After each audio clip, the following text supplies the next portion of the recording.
Hi ladies and gentleman, I hope you are doing well. तो मैं सत्यम श्रीवास्तव आप सभी का अपने इस छोटे से यूट्यूब चैनल पर स्वागत करता हूं और आशा करता हूं कि आप लोग अच्छे होंगे और आप लोगों की प्रिपरेशन भी अच्छी चल रही होंगी दोस्तों। तो दोस्तों आज हम यूनियन बजट 2022 और 2023 और 24 को हम लोग यहां पर डिस्कस करेंगे दोस्तों। तो बजट दोस्तों बहुत ही लेंदी होता है, एक लेंदी डॉक्यूमेंट होता है जो कि हम उसे नहीं पढ़ सकते हैं इतना सारा दोस्तों। तो उसी को मैंने समराइज करके आप सभी के समझ में ये लेकर आया हूं और मैं आशा करता हूं कि ये सेशन आपको अच्छा लगेगा और साथ ही साथ आपको यूजफुल भी लगेगा दोस्तों। तो दोस्तों इसमें बजट को किस प्रकार पढ़ना है दोस्तों, मैं आपको साथ साथ में ये भी बताता हुआ चलूंगा कि आपको जो बजट है वो किस प्रकार से आपको पढ़ना है, क्योंकि बजट में बहुत सारी बातें हमारे एग्जाम के पॉइंट ऑफ व्यू से काम की होती हैं, लेकिन उससे भी ज़्यादा बहुत सारी चीज़ें जो हैं वो नहीं भी काम की होती हैं दोस्तों। तो उसे हम लोग डिस्कस करेंगे दोस्तों। तो सबसे पहले आप मुझे अनअकैडमी पर भी आप मुझे फॉलो कर सकते हो, सत्यम श्रीवास्तव सर्च करके दोस्तों। तो बढ़ते हैं आगे और देखेंगे कि यूनियन बजट 2023-24 में क्या कहा गया है उसको लेकर के। तो सबसे पहले हम यूनियन बजट 2023-24 को डिस्कस करें उससे पहले हम लोग बजट को देख लेते हैं दोस्तों। ठीक है, बजट को हम लोग देख लेते हैं कि बजट को हम लोग क्या करते हैं, देख लेते हैं दोस्तों। ठीक है, सो डिस्कस करते हैं। ठीक, तो इस सबसे पहला पॉइंट इसमें क्या कहा गया है कि जो बजट है वो भारतीय संविधान के अनुच्छेद 112 के अनुसार एक वर्ष के केंद्रीय बजट को वार्षिक वित्तीय विवरण कहा गया है दोस्तों। तो ये चीज आपको ध्यान में रखना है कि संविधान में हमारे कॉन्स्टिट्यूशन में कहीं पर भी बजट शब्द का उल्लेख नहीं किया गया है। हमारे कॉन्स्टिट्यूशन में सिर्फ इतना लिखा हुआ है कि ये वार्षिक वित्तीय विवरण दोस्तों, क्या लिखा हुआ है, वार्षिक वित्तीय विवरण लिखा हुआ है आर्टिकल 112 के तहत। ठीक है, दूसरा पॉइंट हमें ये चीज बताता है कि यह एक वित्तीय वर्ष में सरकार की अनुमानित प्राप्तियों और व्यय का विवरण है जो चालू वर्ष में शुरू होता है दोस्तों। तो बजट जो है वो क्या है, वो वित्तीय वर्ष में सरकार ने कितना यहाँ पर प्राप्त किया और कितना यहाँ पर व्यय किया, उस सभी का एक प्रकार से आप कह सकते हो यहाँ पर एक लेखा जोखा होता है। और अब से हमारा जो बजट है, ठीक है, वो 1 फरवरी को यहाँ पर क्या होता है, 1 फरवरी को दोस्तों क्या होता है, 1 फरवरी को यहाँ पर होता है, 1 फरवरी को दोस्तों। ठीक है, 1 फरवरी को यहाँ पर प्रस्तुत किया जाता है अब से दोस्तों। अब देखेंगे कि बजट में किन बिंदुओं पर ध्यान दिया जाता है, बजट पर किन बिंदुओं पर ध्यान दिया जाता है दोस्तों। ठीक है, तो बजट पर सबसे पहला जो बिंदु है वो हमारा क्या है कि इसमें राजस्व और पूंजी प्राप्तियों का अनुमान लगाया जाता है। राजस्व बढ़ाने के तरीके और साधन पर भी इस पर चर्चा की जाती है। कितना व्यय होगा उस पर भी एक प्रकार से अनुमान लगाया जाता है दोस्तों।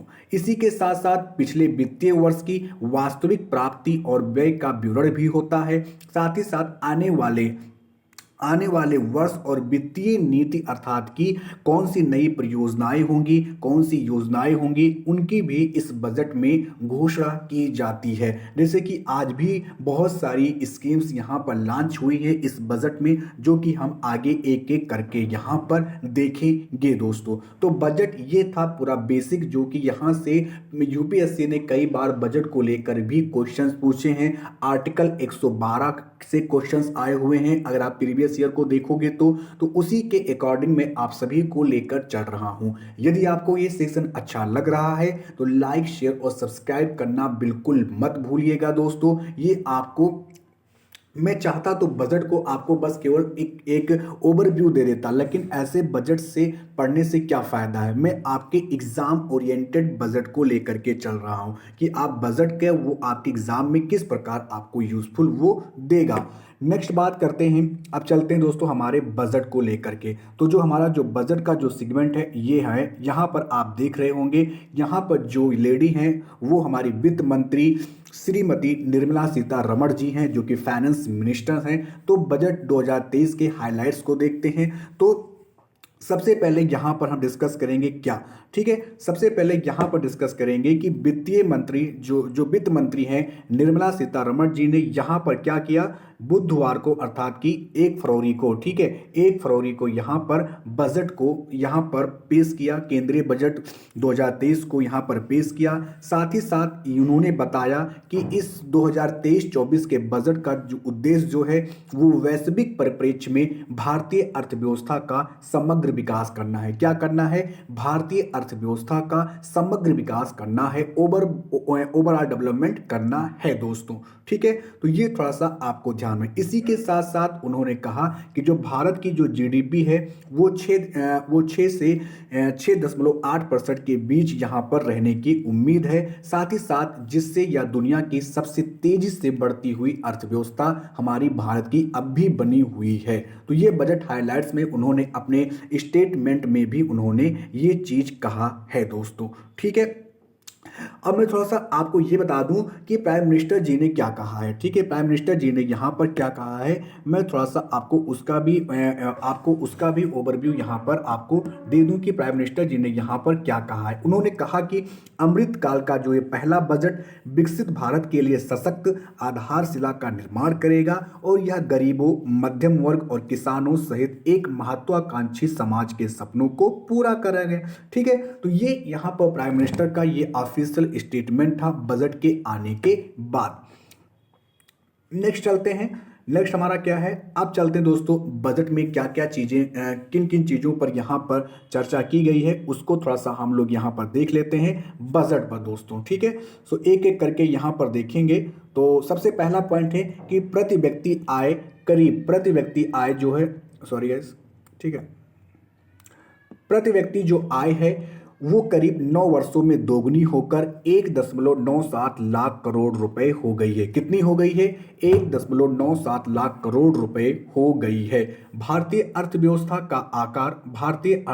का जो आकार है वो बढ़ा है और भारत दोस्तों विश्व की 9 साल में विश्व की 10वीं सबसे बड़ी अर्थव्यवस्था से 5वीं अर्थव्यवस्था, ठीक है, 5वीं सबसे बड़ी अर्थव्यवस्था जो है वो हमारा भारत बन चुका है दोस्तों, ठीक है। तो ये पॉइंट आप नोट डाउन रखिएगा, ये पॉइंट आपको नोट करना। मैं साथ साथ बताता चलूंगा कि कौन से पॉइंट को आपको नोट करना है। आप कॉपी और पेन लेकर बैठिए क्योंकि बजट में बहुत सारी बातें हमारे एग्जाम के पॉइंट ऑफ व्यू से इंपॉर्टेंट नहीं होती है, सभी चीज़ों को पढ़ना नहीं होता है, बट बहुत सारे पॉइंट्स ऐसे होते हैं जो इंपॉर्टेंट होते हैं, ठीक है। फिर इसके बाद कहा गया है कि कर्मचारी जो भविष्य निधि संगठन में सदस्यों की संख्या दोगुनी से अधिक होकर 27 करोड़ तक ये पहुंच गई है। तो ये पॉइंट आप ना भी ध्यान रखोगे तो भी चलेगा दोस्तों, ठीक है, तो भी चलेगा। इसी के साथ साथ यहाँ कहा गया कि वर्ष 2022 में यूपीआई जो आप पेमेंट करते हो गूगल पे, पेटीएम, तो यूपीआई के माध्यम से 126 लाख करोड़ रुपए के 7400 करोड़ डिजिटल भुगतान किए गए हैं। स्वच्छ भारत मिशन के अंतर्गत 11.7 करोड़ घरों में शौचालय बनाए गए। अब ये पॉइंट आप सभी के लिए इंपॉर्टेंट है तो इसे नोट डाउन कीजिएगा। स्वच्छ भारत मिशन के अंतर्गत 11.7 करोड़ घरों में शौचालय अब तक बनाए गए। तो ये ऑफिशियल डाटा है, इसे आप नोट डाउन करेंगे। जब भी आप कभी स्वच्छ भारत मिशन पर कुछ भी लिखें जीएस में तो इसे आप वहां पर कोट कर सकते हो।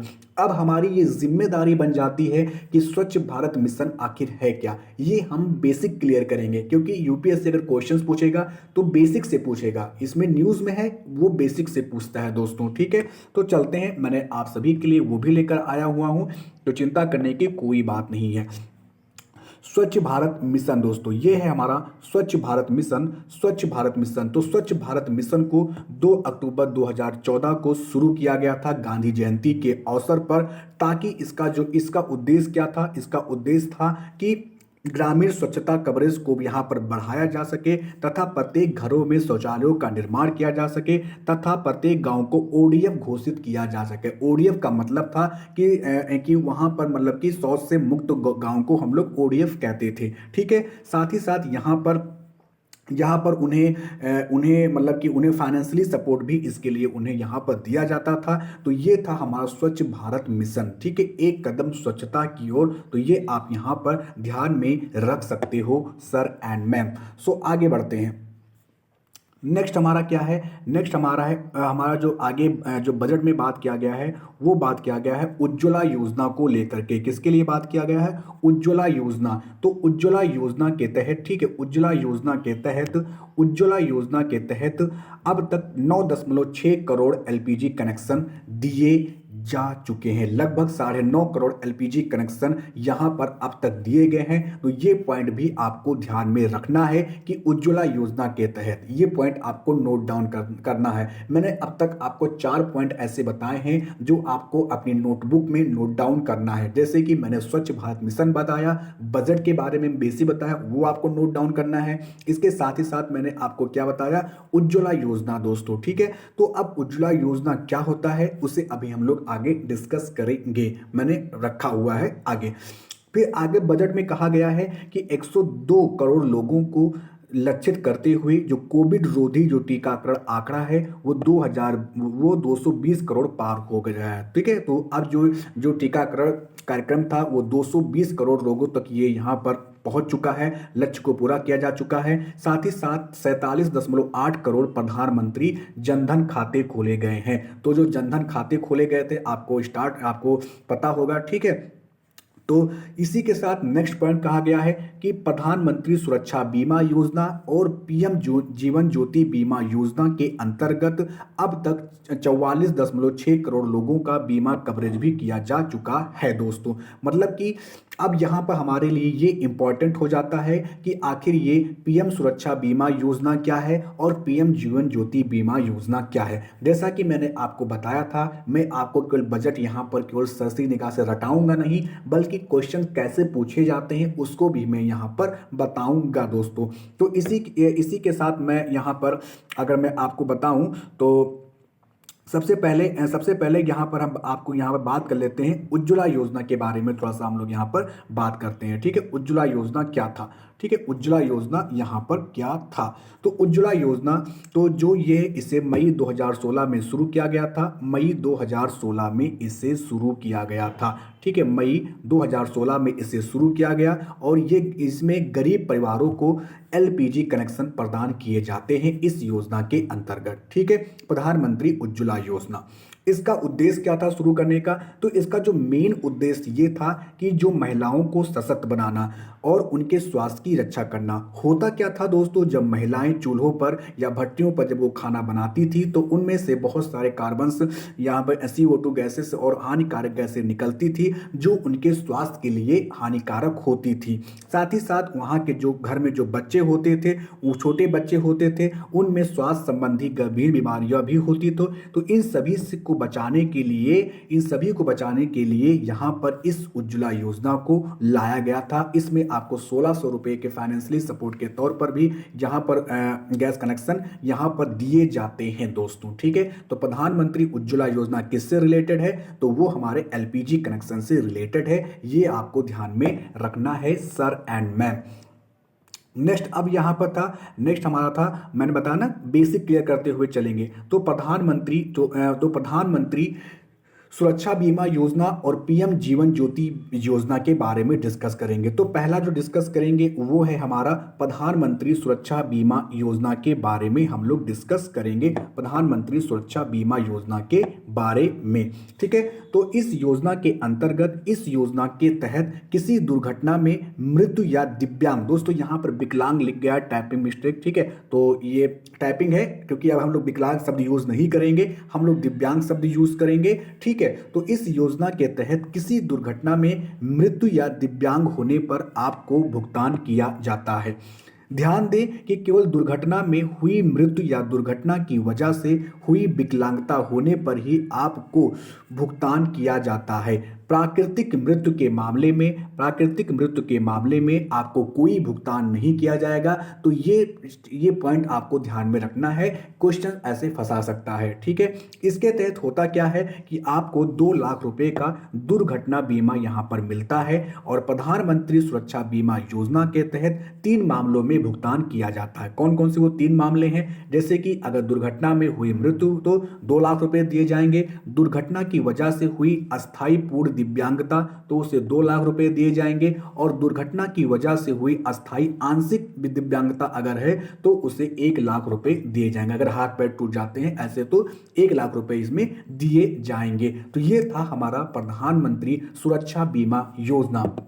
इसके बाद डिस्कस करते हैं प्रधानमंत्री जीवन ज्योति बीमा योजना के बारे में। तो इस पॉलिसी के अंतर्गत क्या था, ठीक है। तो प्रधानमंत्री जीवन ज्योति बीमा योजना को भी हम लोग देख लेते हैं अपने यहाँ पर। प्रधानमंत्री जीवन ज्योति बीमा योजना, तो इस योजना के अंतर्गत क्या है कि इस योजना के अंतर्गत पॉलिसी प्लान के लिए नागरिकों की जो न्यूनतम आय है वो मतलब कि ये मैं आपको बता रहा हूँ, ये अभी नहीं, ये जीवन ज्योति नहीं बता रहा हूँ, ये अभी आपको मैं प्रधानमंत्री सुरक्षा बीमा योजना का ही बता रहा हूँ। इसके लिए नागरिकों की न्यूनतम जो आयु है वो 18 वर्ष और अधिकतम जो आयु है वो 50 वर्ष होनी चाहिए। और इस पॉलिसी की जो परिपक्वता या मैच्योरिटी है, ठीक है, वो 55 साल है, वो 55 साल है। प्रधानमंत्री जीवन बीमा योजना भारत सरकार की एक बहुत ही अच्छी पहल है। इसमें न केवल गरीब और वंचित वर्ग के लोगों को बीमा मिलेगा बल्कि उनको भविष्य में इस योजना के अच्छे खासे पैसे भी मिलेंगे। मतलब यहाँ ये क्या है कि ये जो मैंने ये जो स्लाइड्स है दोस्तों, ये प्रधानमंत्री जीवन ज्योति बीमा योजना का ही है, ठीक है। सुरक्षा वाला वो बस वो वहीं पे खत्म हो गया था, ठीक है। तो इसके लिए क्या होगा, प्रधानमंत्री जीवन ज्योति बीमा योजना के लिए न्यूनतम आयु आपका 18 वर्ष होनी चाहिए और अधिकतम आयु आपकी 50 वर्ष होनी चाहिए। और जो पॉलिसी की जो मैच्योरिटी या परिपक्वता है वो 55 साल के बाद हो जाएगी, ठीक है।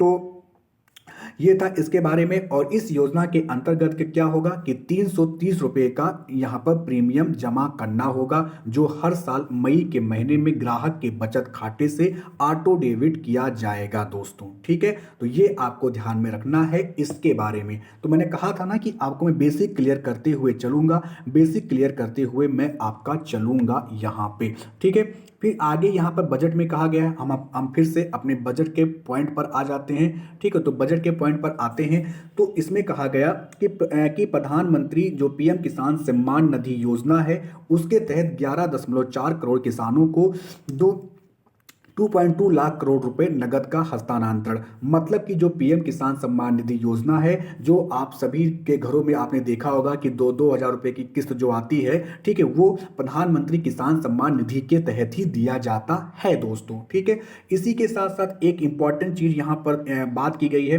कि बजट की 7 प्राथमिकताएं बताई गई हैं, जिन्हें यहाँ पर बजट में सप्तऋषि कहा गया है दोस्तों। क्या कहा गया है? सप्तऋषि कहा गया है। तो ये पॉइंट आप नोट डाउन कीजिएगा, ये टर्म बहुत ही अच्छा है, कहीं भी आप यूज कर सकते हो। जैसे कि ये सप्तऋषि मतलब 7 तारों का एक समूह होता है ना, तो इसी प्रकार इसमें 7 चीजें वो कौन कौन सी शामिल हैं, जैसे कि हमारा समावेशी विकास हो गया, हमारा अंतिम छोर और अंतिम व्यक्ति, मतलब कि अंतिम छोर तक विकास ऐसा हो कि जो अंतिम छोर पर बैठा हुआ व्यक्ति है उसको भी वो लाभ मिले जो ऊपर बैठा हुआ व्यक्ति को लाभ मिल रहा है, कोई भी व्यक्ति छूट ना जाए, ठीक है। तो अंतिम छोर, अंतिम व्यक्ति तक पहुंच, बुनियादी ढांचा, निवेश और निहित क्षमताओं का विस्तार करना, हरित विकास करना, युवा शक्ति और वित्तीय क्षेत्र। तो ये टोटल 7 हैं, तो ये आप लोग ध्यान में रखिएगा। इसके बाद बात किया गया है आत्मनिर्भर स्वच्छ पादप कार्यक्रम। तो इसके अंतर्गत क्या कहा जाएगा? तो ये एक नया कार्यक्रम है, आत्मनिर्भर स्वच्छ भारत स्वच्छ पादप कार्यक्रम। ये भारत मत कीजिएगा, स्वच्छ पादप कार्यक्रम। पादप का मतलब क्या होते हैं? पेड़ पौधे होते हैं, ठीक है। तो इसके लिए 2200 करोड़ रुपए यहाँ पर एलोकेट किए गए हैं, जिसके अंतर्गत क्या होगा कि उच्च गुणवत्ता वाली बागवानी फसल के लिए रोग मुक्त तथा गुणवत्तापूर्ण पौध सामग्री की उपलब्धता बढ़ाने के उद्देश्य से किया जाएगा, ताकि मतलब जो गुणवत्तापूर्ण पौधे हैं जिसमें कोई हानिकारक केमिकल्स ना हो, उनको यहाँ पर बढ़ावा दिया जाएगा, बागवानी फसलों को बढ़ावा दिया जाएगा इस आत्मनिर्भर स्वच्छ पादप कार्यक्रम के अंतर्गत दोस्तों। इसी के साथ साथ कहा गया कि वर्ष 2014 से स्थापित मौजूदा 157 चिकित्सा महाविद्यालयों, मतलब कि जो मेडिकल कॉलेजेस जैसे चीज आप कह सकते हो, ठीक है, उस संस्थानों की 157 नए नर्सिंग कॉलेज भी यहाँ पर खोले जाएंगे। तो 157 जो चिकित्सा महाविद्यालय और 157 नए नर्सिंग कॉलेज खोले जाएंगे दोस्तों, ठीक है। तो ये था, आगे बढ़ते हैं। मैंने ये आपको बता दिया, उज्ज्वला, पीएम सम्मान निधि, ये सब मैंने आपको बता दिया। आगे फिर चलते हैं अपने बजट पर ही। ठीक है दोस्तों, ये जब ये आप पेपर में पढ़ोगे तो बहुत ही लंबा लंबा दिया गया, तो उससे पढ़ने का कोई मतलब है नहीं, इसी में आपको मैंने समरी में दे रहा हूँ यहाँ पर। ठीक है, बजट का। आगे बढ़ते हैं। फिर केंद्र अगले 3 वर्षों में केंद्र जो है वो अगले 3 वर्षों में 3.5 लाख जनजातीय विद्यार्थियों के लिए 740 जो है वो एकलव्य मॉडल आवासीय विद्यालय, तो ये पॉइंट आपको ध्यान रखना है कि एकलव्य मॉडल जो आवासीय विद्यालय है वो किन के लिए होता है, तो वो बेसिकली किसके लिए होता है, जनजातियों के लिए होता है। तो इसके लिए यहाँ पर जनजातियों के लिए 38,800 अध्यापक और सहयोगी कर्मचारी को यहाँ पर नियुक्त किया जाएगा। इसी के तहत पीएम आवास योजना के लिए 66% बढ़ा करके 79,000 करोड़ रुपए किया गया है। पीएम आवास योजना क्या है दोस्तों, तो जिसके अंतर्गत आपको 2.5 लाख रुपए मिलते हैं आपके पक्का मकान बनाने के लिए दोस्तों। ठीक है, फैमिली के पर पर्सन को, जिनकी शादी हो गई है उनको मिलता है दोस्तों, ये आपको ध्यान में रखना है पीएम आवास योजना के तहत दोस्तों। ठीक है, इसी के साथ रेलवे के लिए क्या किया गया है, तो रेलवे के लिए यहाँ पर लमसम 2.5 लाख करोड़ रुपए की पूंजीगत निधि का प्रावधान किया गया है, जो कि अब तक के सर्वाधिक राशि है, हम ये ऐसा कह सकते हैं। इसी के साथ साथ शहरी अवसंरचना विकास कोष, ये आप ना भी ध्यान में रखोगे तो भी चलेगा दोस्तों। ठीक है, तो इसे आप काट सकते हो। इसी के साथ साथ कहा गया कि जो हमारे सूक्ष्म लघु और मध्यम उद्यम बड़े व्यवसायी चैरिटेबल ट्रस्ट के लिए निकाय डिजी लॉकर की स्थापना की जाएगी। डिजी लॉकर क्या होता है, जिसमें आप अपनी सीटेट की मार्कशीट को डाउनलोड करते हो, अपना ड्राइविंग लाइसेंस रख सकते हो, अपने इंपॉर्टेंट डॉक्यूमेंट रख सकते हो, तो डिजी लॉकर उसी को कहते हैं दोस्तों। ठीक है, जिससे आवश्यक दस्तावेजों को ऑनलाइन साझा और सुरक्षित रखने में आसानी होगी।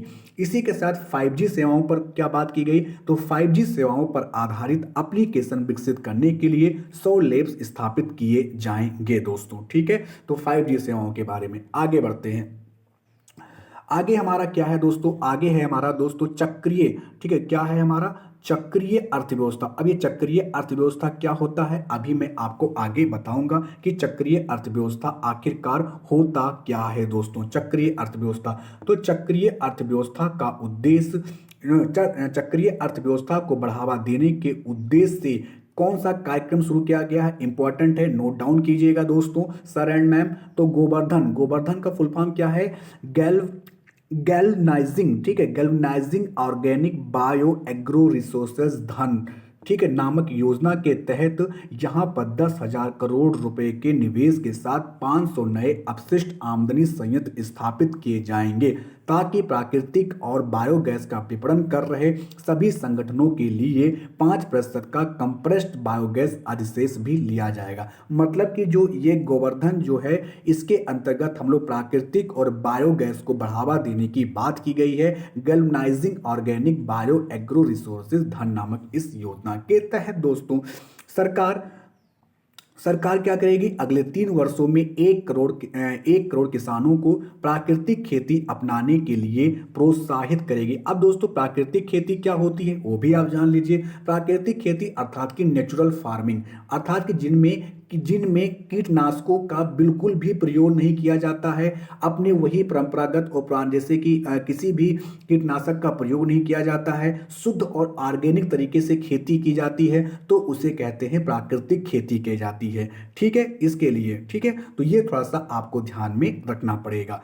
इसी के साथ अगले पॉइंट में क्या कहा गया है कि प्रधानमंत्री कौशल विकास योजना। अब ये क्या है, प्रधानमंत्री कौशल विकास योजना दोस्तों, आपके हर डिस्ट्रिक्ट में एक सेंटर आप खुला होगा, आप देखते होंगे, तो वो प्रधानमंत्री कौशल योजना के तहत क्या किया जाता है, 3 महीने और 6 महीने की आपको ट्रेनिंग दी जाती है। जैसे कि रिटेलर हो गए, उसमें कौन कौन सी चीज, कंप्यूटर्स हो गए, ठीक है, रिटेलर्स हो गए, और सिलाई मशीन जैसी चीजों को सिखाया जाता है। और उसी में कहा गया है कि प्रधानमंत्री कौशल विकास योजना 4.0 को अगले 3 वर्षों में लाखों युवाओं को कौशल संपन्न बनाने के लिए शुरू की जाएगी, और इसमें उद्योग जगत 4.0 से संबंधित नई पीढ़ी के आर्टिफिशियल इंटेलिजेंस, रोबोटिक्स और mechatronics, IT, IoT, 3D printing, drone, soft skill जैसे पाठ्यक्रम शामिल किए जाएंगे। अब जो है प्रधानमंत्री कौशल विकास में आपको आर्टिफिशियल इंटेलिजेंस के बारे में बताया जाएगा, रोबोटिक्स के बारे में भी आपको बताया जाएगा,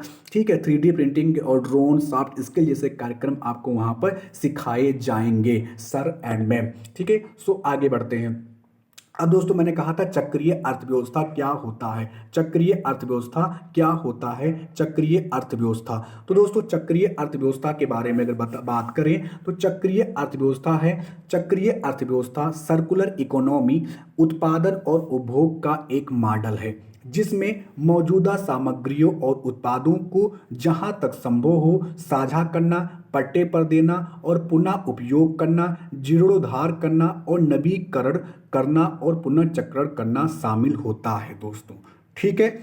मतलब आप ऐसे समझिए कि मैंने कोई बुक ली, ठीक है, उस बुक को मैंने आपको दिया, आपने उसको पढ़ा, ठीक है, फिर उस बुक को क्या हुआ, किसी ने फोटोकॉपी करवा लिया, फिर उसने उस बुक को पढ़ा, तो क्या हुआ, एक बुक से ही एक बुक को हम लोगों ने कितनी बार यूज किया, कितने लोगों ने पढ़ा, एक प्रकार से चक्र में चला। इसी प्रकार जो हमारी अर्थव्यवस्था में जितने भी सामग्री और उत्पाद होते हैं उनका हम ऐसे उपयोग करते हैं, बार बार उपयोग करते हैं, नवीकरण करके करते हैं, जो कि दोबारा हम उसे जैसे कि सौर ऊर्जा हो गया, ठीक है, जल हो गया, ठीक है। तो चक्रीय अर्थव्यवस्था इसे ही कहते हैं, नवीकरणीय, जिसे हम लोग उसे यूज कर सकते हो, उसे नवीकरणीय ऊर्जा कहते हैं, ठीक है। तो ये होता है हमारा चक्रीय अर्थव्यवस्था, मैंने आपको सिंपल और साधारण लैंग्वेज में बताया। दोस्तों अगर आपको सेशन अच्छा लग रहा है तो लाइक, शेयर और सब्सक्राइब करना बिल्कुल मत भूलिएगा। मैं आपको बजट केवल सरसरी निगाहों से लेकर ही नहीं चल रहा, बल्कि बजट का पूरा आपको किस प्रकार पढ़ना है वो भी मैं बताते हुए चल रहा हूं दोस्तों। आगे बढ़ते हैं। अब आगे दोस्तों यहाँ पर जो बजट में फिर बात की गई है उसको भी देखते हैं थोड़ा सा, ठीक है। तो नेक्स्ट पॉइंट चलते हैं। तो यहाँ पर विभिन्न राज्यों में कौशल युवाओं को अंतर्राष्ट्रीय अवसर उपलब्ध कराने के लिए 30 स्किल इंडिया इंटरनेशनल सेंटर स्थापित किए जाएंगे। साथ ही साथ MSME की बात की गई है, तो MSME के लिए ऋण गारंटी योजना को नवीकृत किया गया है और यह 1 अप्रैल 2023 से कार्प्स में 9,000 करोड़ रुपए जोड़कर क्रियान्वित होगी। तो ये थोड़ा सा आप यहाँ पर इसे पढ़ सकते हो, उतना इंपॉर्टेंट है नहीं, ठीक है। कंपनी अधिनियम के अंतर्गत क्षेत्रीय कार्यालय में दाखिल विभिन्न फॉर्मों के केंद्रीकृत प्रबंधन के माध्यम से कंपनियों के त्वरित कार्रवाई के लिए केंद्रीय डाटा संसाधन केंद्र की स्थापना की जाएगी। मतलब कि कंपनी के जो भी कार्रवाई है, जो भी इश्यूज हैं, उन सब के निपटारे के लिए एक केंद्रीय डाटा संसाधन केंद्र यहां पर स्थापित किया जाएगा दोस्तों।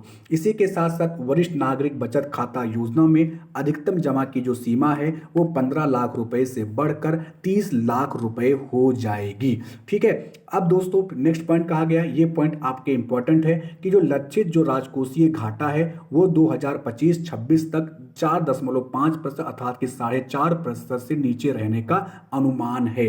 तो राजकोषीय घाटा, दोस्तों राजकोषीय घाटा क्या होता है, अब ये हमारे एग्जाम के पॉइंट ऑफ व्यू से इंपॉर्टेंट हो जाता है, तो आप लोग चिंता बिल्कुल मत कीजिएगा, सारे कंटेंट मैं आप सभी के लिए लेकर यहाँ पर उपस्थित हूँ दोस्तों, ठीक है। तो राजकोषीय घाटा क्या कहते हैं, राजकोषीय घाटा किसे कहते हैं समझते हैं थोड़ा सा, ठीक है। तो राजकोषीय घाटा,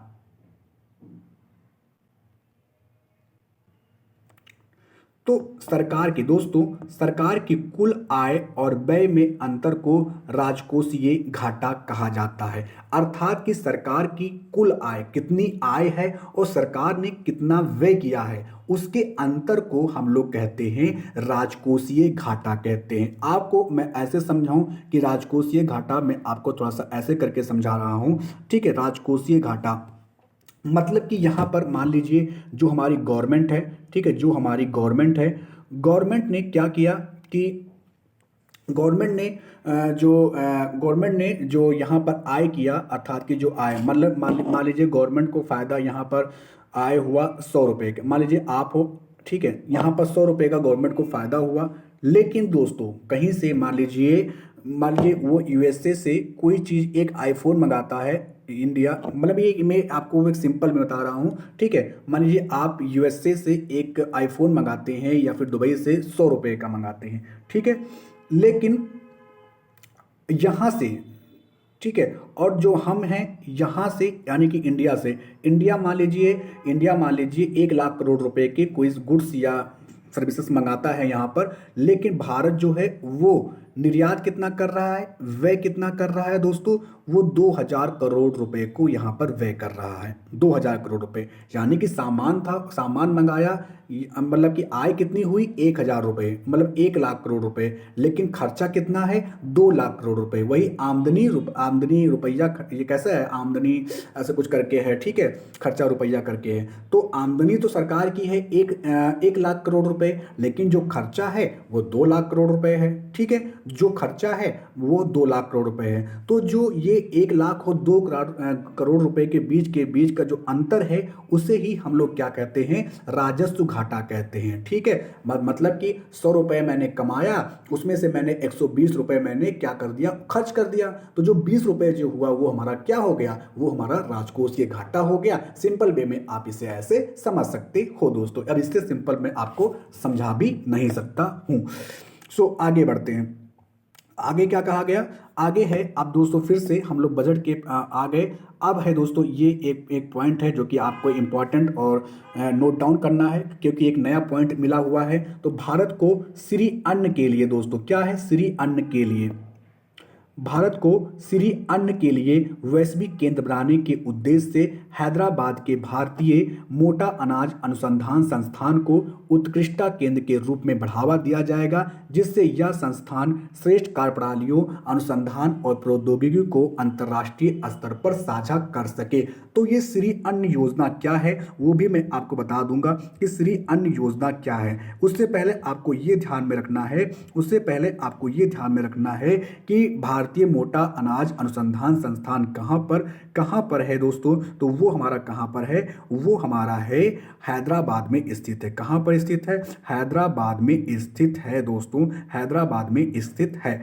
अब दोस्तों श्री अन्न योजना क्या है, तो श्री अन्न योजना को उनके तहत भारतीय जो मोटे अनाज हैं उनको यहाँ पर बढ़ावा दिया जाएगा, उनको यहाँ पर क्या दिया जाएगा, बढ़ावा दिया जाएगा, ठीक है। मोटे अनाज, अब मोटे अनाज क्या होते हैं वो तो आप लोगों ने पढ़ा ही होगा। मोटे अनाज जैसे कि ज्वार हो गया, बाजरा हो गया, ठीक है, ये सब क्या है, ये सब एक प्रकार से क्या है, मोटे अनाज हैं दोस्तों, क्या है, मोटे अनाज हैं।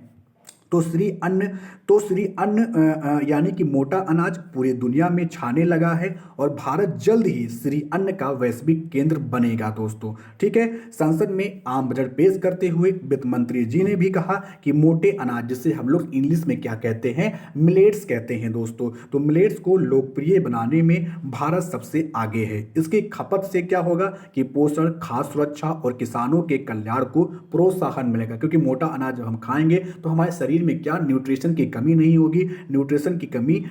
होगी दोस्तों, ठीक है। मोटे अनाज वर्ग की फसलों की खेती को बढ़ावा दिया जाएगा इसके तहत दोस्तों, ठीक है।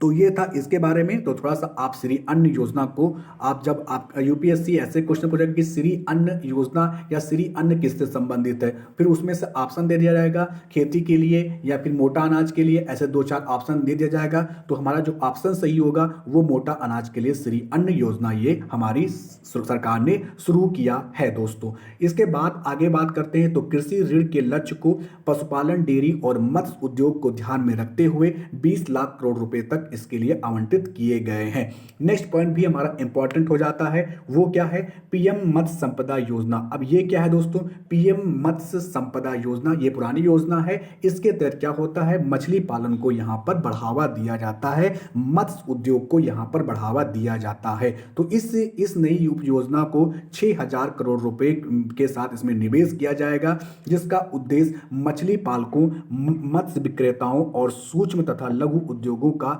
अधिकतम विकास करना है दोस्तों, ठीक है।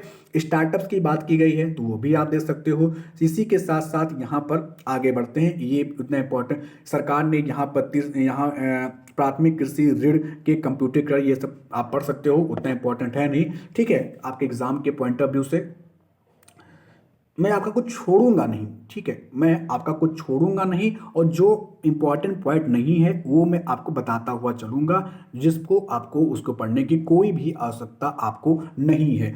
तो अब क्या है कि अब इसमें आ गया व्यापक विकेंद्रीकरण, भंडारण क्षमता बढ़ाने का प्रावधान किया गया है, अर्थात कि जो हमारे कोल्ड स्टोरेज हैं उनको यहाँ पर बढ़ाया जाएगा, ताकि किसान अपने उत्पादों को सुरक्षित भंडारण करने और उचित समय पर उनकी बिक्री करके लाभकारी मूल्य प्राप्त करने में सहायता मिले। ठीक है, तो स्टोरेज सिस्टम जिसमें किसान अपने गेहूं और अनाजों को यहाँ पर रख सके और वक्त आने पर उनको वो बेच सकें। ठीक है, इसके लिए इस सिकल सेल एनीमिया उन्मूलन कार्यक्रम जल्द ही शुरू किया जाएगा। अब ये क्या है सिकल सेल एनीमिया उन्मूलन? तो जो एनीमिया होता है वो हमारा क्या होता है, वो आयरन की कमी के कारण वो एनीमिया होता है, और इसमें क्या होता है, एनीमिया में जो ब्लड है वो कम हो जाता है, खास करके लड़कियों में ये हमें प्रॉब्लम देखने को मिलती है। लड़कियों में जो ये देखने को मिलती है, तो उसी को एनीमिया को कम करने के लिए, सरकार सिकल सेल एनीमिया उन्मूलन कार्यक्रम यहाँ पर शुरू करेगी दोस्तों। ठीक है, इसी के साथ साथ यहाँ पर औषधि निर्माण के अनुसंधान को बढ़ावा देने के लिए एक नया कार्यक्रम शुरू किया जाएगा। इसी के साथ साथ यहाँ पर ये पॉइंट इंपॉर्टेंट है दोस्तों, स्वास्थ्य से हेल्थ से रिलेटेड सेक्टर में, तो स्वास्थ्य, पोषण, शिक्षा, कृषि, जल संसाधन और वित्तीय समावेशन, कौशल और विकास, आधारभूत संरचना जैसे कई क्षेत्रों में सरकारी सेवाओं को बढ़ाने के लिए 500 प्रखंडों को शामिल करते हुए आकांक्षी प्रखंड कार्यक्रम की शुरुआत की गई है। तो आकांक्षी प्रखंड कार्यक्रम क्या है, इसके अंतर्गत स्वास्थ्य, पोषण, शिक्षा, कृषि, जल सभी का यहाँ पर सभी को बढ़ावा दिया जाएगा, सभी के क्षेत्रों में यहाँ पर बढ़ावा दिया जाएगा दोस्तों। ठीक है, सो आगे बढ़ते हैं। आगे हमारा क्या है, आगे है जो है हमारा वो है, फिर नेक्स्ट आ जाते हैं। अब यहाँ पर दोस्तों बंदरगाहों को लेकर के है।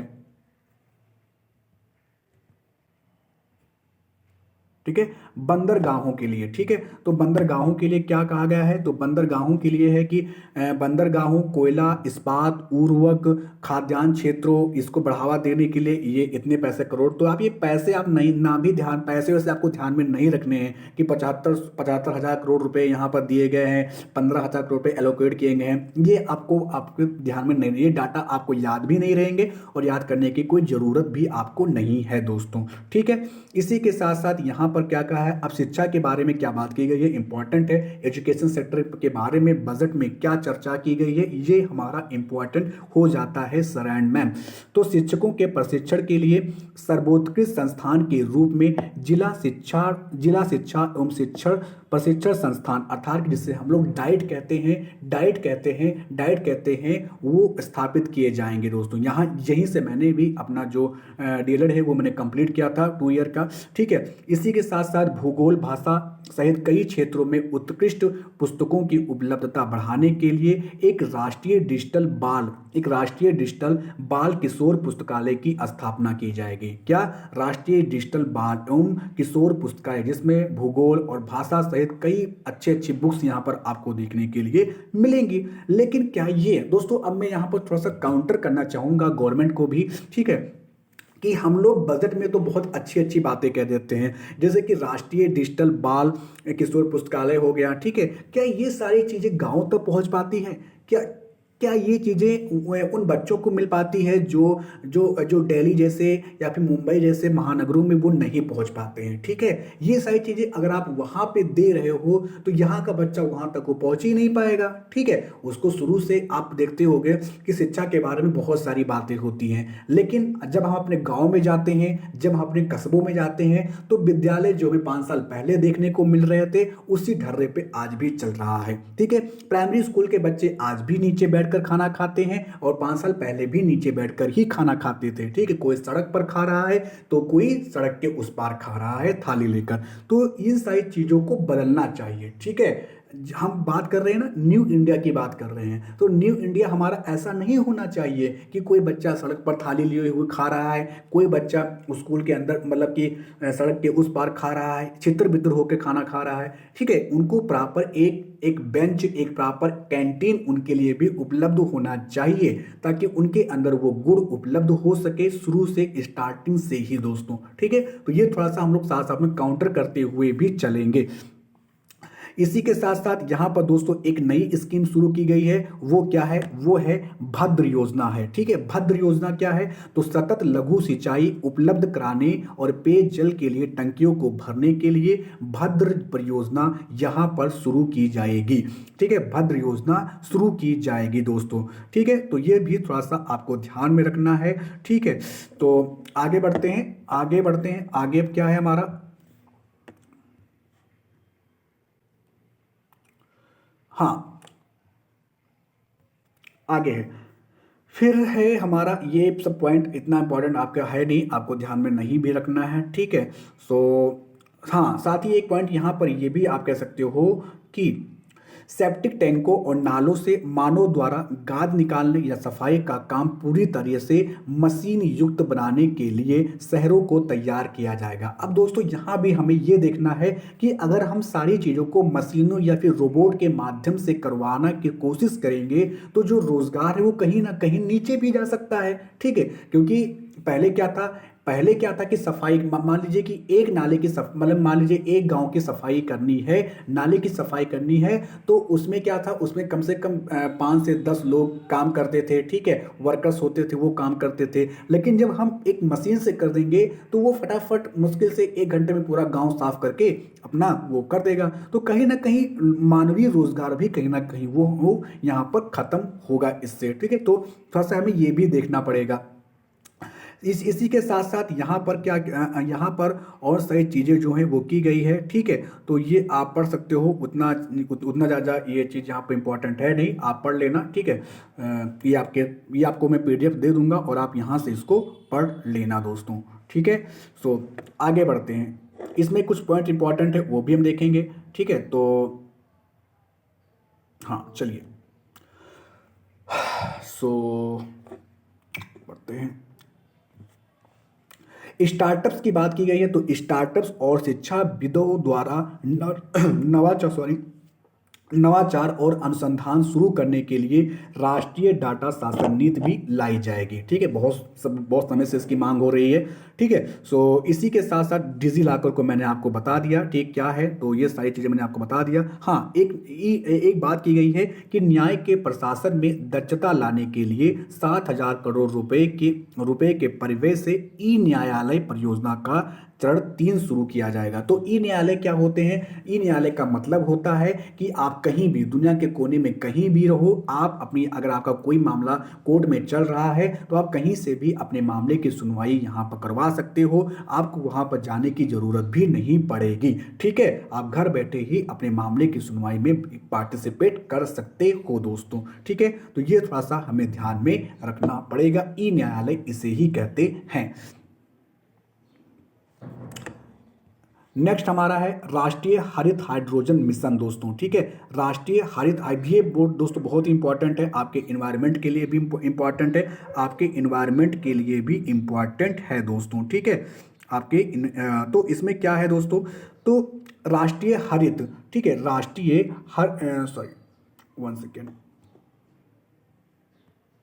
राष्ट्रीय हरित हाइड्रोजन मिशन दोस्तों, इसके अंतर्गत अर्थव्यवस्था को निम्न कार्बन सघनता वाली स्थिति में ले जाने और जीवाश्म ईंधन के आयातों पर निर्भरता को कम करने 2030 तक 5 MMT के वार्षिक उत्पादन का लक्ष्य रखा गया है।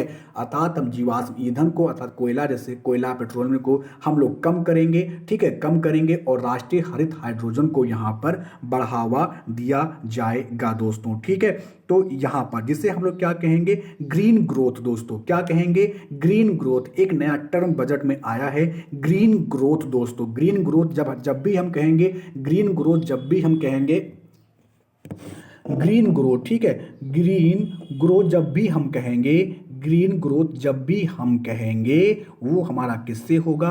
वो हमारा होगा हरित भारत से होगा दोस्तों। ठीक है, तो यहाँ पर इस बजट में बात की गई है, तो वर्ष 2070 तक नेट जीरो के लक्ष्य को हासिल करने के लिए आम बजट 2023-24 में ग्रीन ग्रोथ का रास्ता अपनाने पर दृष्टिकोण अपनाया गया है दोस्तों। ठीक है, तो ये थोड़ा सा आपको ध्यान में रखना है। अब दोस्तों यहाँ पर एक टर्म यूज हुआ है पृथ्वी, साथ ही साथ पृथ्वी माता के पुनरुद्धार, इसके पर जागरूकता, पोषण और सुधार हेतु प्रधानमंत्री कार्यक्रम, राज्यों और संघ राज्य क्षेत्रों को रासायनिक उर्वरकों के संतुलित प्रयोग और उनके स्थान पर वैकल्पिक उर्वरकों के प्रयोग को बढ़ावा देने के लिए प्रधानमंत्री कार्यक्रम शुरू किया गया है। प्रधानमंत्री कार्यक्रम शुरू किया गया है दोस्तों, ठीक है, शुरू किया गया है।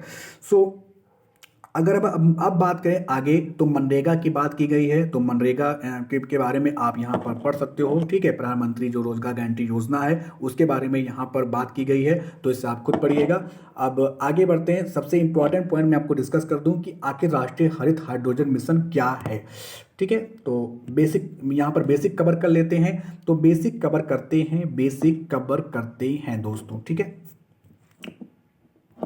हाँ, तो ये हरित ऊर्जा जो है, जो हरित ऊर्जा संसाधनों से हाइड्रोजन उत्पादन पर जोर, मतलब कि भारत की बढ़ती अक्षय ऊर्जा क्षमता को हाइड्रोजन अर्थव्यवस्था के साथ जोड़ना। अक्षय ऊर्जा मतलब होता है जैसे कि सूर्य हो गया, पवन हो गया, इन सारों को बढ़ावा देना ही इस राष्ट्रीय हरित हाइड्रोजन मिशन का यहाँ पर कार्यक्रम का उद्देश्य है दोस्तों, ठीक है। हाइड्रोजन का उपयोग न केवल भारत को पेरिस समझौते के तहत अपने उत्सर्जन लक्ष्यों को प्राप्त करने में सहायता करेगा, बल्कि यह जीवाश्म ईंधन के आयात पर भी भारत की निर्भरता को कम करेगा, जैसा कि बजट में सीधे सीधे इस पॉइंट को यहाँ पर एलोकेट किया गया है, ठीक। तो इसे हम लोग थोड़ा सा ध्यान में रख सकते हैं sir and ma'am. Next discuss करते हैं दोस्तों, यहां पर अब फिर बात की गई है पर्यावरण संरक्षण अधिनियम, ठीक है। तो पर्यावरण संरक्षण अधिनियम के तहत हरित ऋण कार्यक्रम को अधिसूचित किया जाएगा, ताकि पर्यावरण की दृष्टि से संधारणीय और उत्तरदायित्वपूर्ण कार्य करने के लिए प्रोत्साहन मिले। अमृत धरोहर योजना क्या है, ये भी इंपॉर्टेंट है। तो अमृत धरोहर योजना को आर्द्र भूमि के इष्टतम प्रयोग, जो हमारे वेटलैंड है, उनके इष्टतम उपयोग को बढ़ावा देने और जैव विविधता, कार्बन स्टॉक और पर्यावरण पर्यटन के अवसरों तथा स्थानीय समुदायों के लिए आय सृजन बढ़ाने के अगले 3 वर्षों में क्रियान्वित किया जाएगा। तो अमृत धरोहर योजना क्या है, जिसके अंतर्गत हम वेटलैंड हो गया, हमारी बायोडायवर्सिटी हो गई, हमारी पर्यावरण पर्यटन को बढ़ावा दिया जाएगा, स्थानीय समुदायों के लिए और यहाँ पर रोजगार के भी अवसर उपलब्ध कराए जाएंगे अमृत धरोहर योजना के अंतर्गत दोस्तों, ठीक है। तो ये था इसके बारे में। तो और ये सारे पॉइंट है जो आप यहाँ पर देख सकते हो। देखो अपना देश पहल का उद्देश्य हासिल करने के लिए क्षेत्र विशिष्ट कौशल वर्धन और उद्यमशीलता विकास का समन्वय स्थापित किया जाएगा। मतलब आप कह सकते हो कि एक प्रकार से, मतलब कि आप भारत यात्रा पर आप जाइए और अपने देश की बखूबी अपनी विशिष्टताओं को, अब देश की क्या क्या विशिष्टता है उसको अपने देखो और लोगों से साझा करो। देखो अपना देश पहल के तहत, ठीक है। तो ये था इसके बारे में, ठीक है। तो आगे चलते हैं।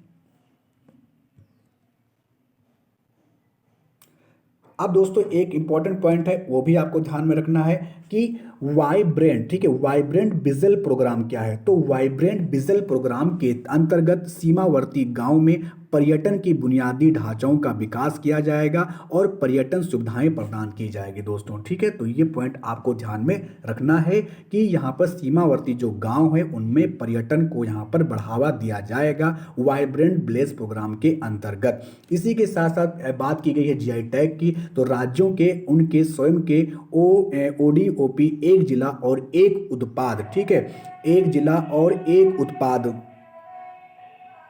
एक जिला और एक उत्पाद, ठीक है, एक जिला और एक उत्पाद, ठीक है, एक जिला और एक उत्पाद और अन्य हस्तशिल्प उत्पादों को बढ़ावा देने के लिए और उनकी बिक्री करने के लिए एक यूनिट मॉल स्थापित करने के लिए प्रोत्साहित किया जाएगा दोस्तों। एक मिनट, मैं थोड़ा सा एक मिनट का आप मुझे टाइम दीजिएगा, थोड़ा सा, जस्ट 1 मिनट, मैं पानी पी लेता हूँ।